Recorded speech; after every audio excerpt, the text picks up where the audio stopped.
Hey everybody, welcome back to 6th Street V8. This is Kris here. I got my buddy Cheyenne's truck over here. This beauty is a 2000 Dodge Dakota RT with the 5.9 Magnum and a 4-speed automatic transmission. Now, this piece of beautiful Mopar is going to be getting an air filter and an oil change and an oil filter. So then after that, maybe we can convince him to do some burnouts. We'll try to see how that works out. Anyway, first thing we're going to do is put her up on some jacks, which we've already done. In this case, we drove it up on some ramps.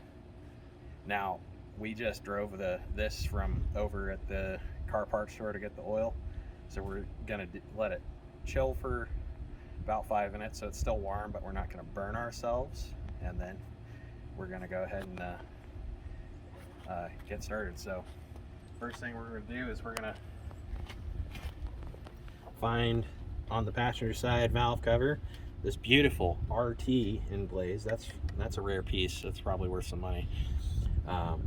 Oil cap, we're going to take her off. That'll also help cool the oil down, and then we'll let her cool for a couple minutes and we'll go down the bottom and grab the drain plug. So the products we're going to be using today are some 10W30 motor oil, high synthetic, with a 10,000 mile oil filter, filter number S16 extended life, from our friends at STP. I like their products. I'm not sponsored by them in any way, but it'd sure be nice. Then we're going to be using an SA3901 to change the air filter out. So let's get to it. Alright, ladies and gentlemen, we skipped a couple steps here because in preparation of actually filming, we found that the drain bolt was torqued in here and the bolt was rounding off, and they used an odd size. They used a 16mm 1/2x20 thread drain plug.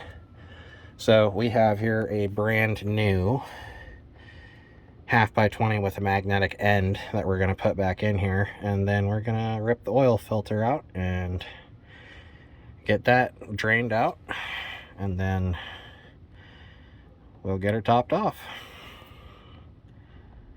Alright, so we put our 3/4 inch size 1/2x20 thread drain bolt in after we got the old one extracted, which was a bit of an ordeal.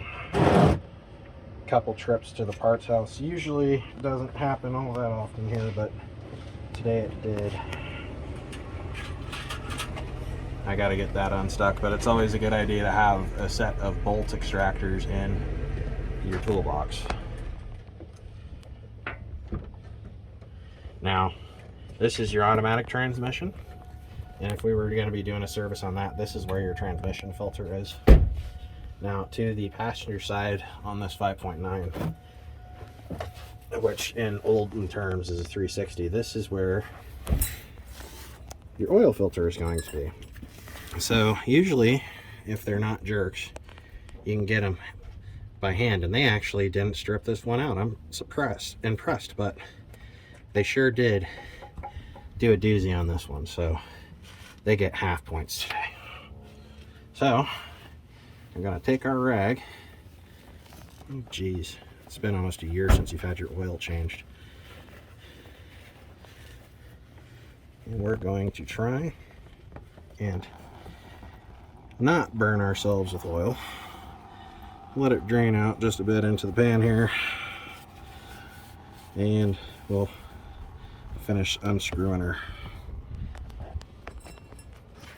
Alright, now that we got the filter back in, which they use a smaller size filter than the STP, honestly, as long as the threads match, there's going to be different sizes that will fit, but the S16 XL is what is recommended by all the parts houses. So now we're going to put our 5 quarts of 1030 in here.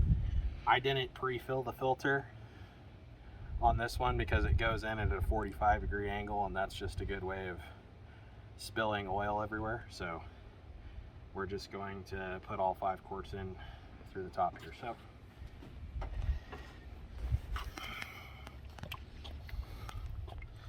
go nice and slow here, and we'll check the dipstick here in a minute. Got it. So, an interesting note about my friend's Dakota here is his original factory dipstick from 2000 broke.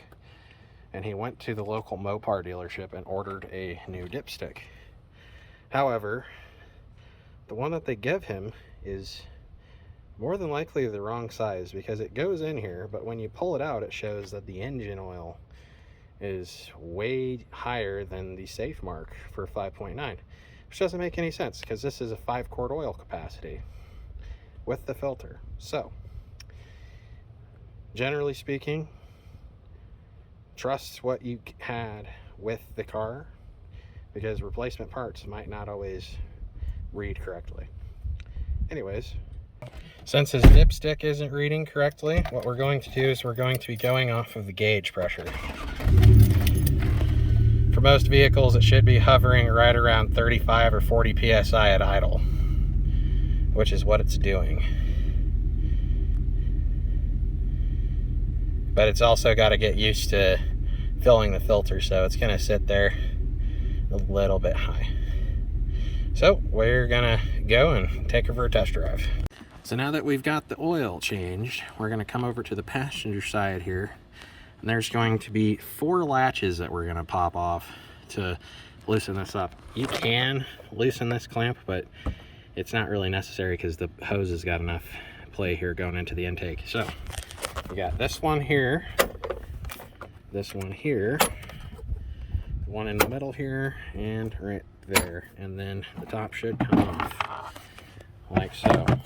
Now, my buddy is pretty religious about changes his filters at least once a year, and he doesn't do much driving in the wintertime anymore with this, so this filter isn't too bad, but we're going to go ahead and change it anyway since we're already in here. So we're going to pop in our 3901 SA.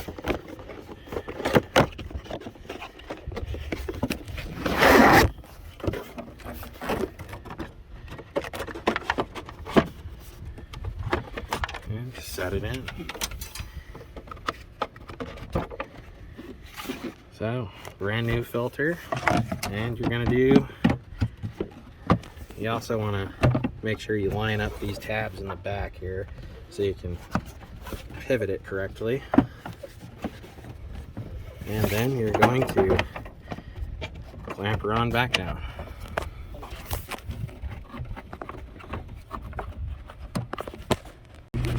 Alrighty, now listen to how nice this thing sounds.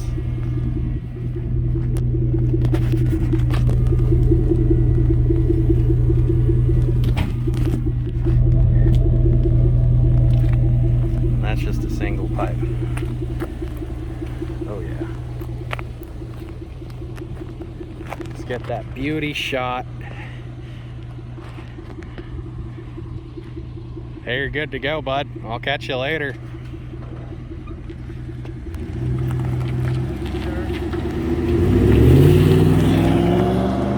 I said do a burnout, darn it.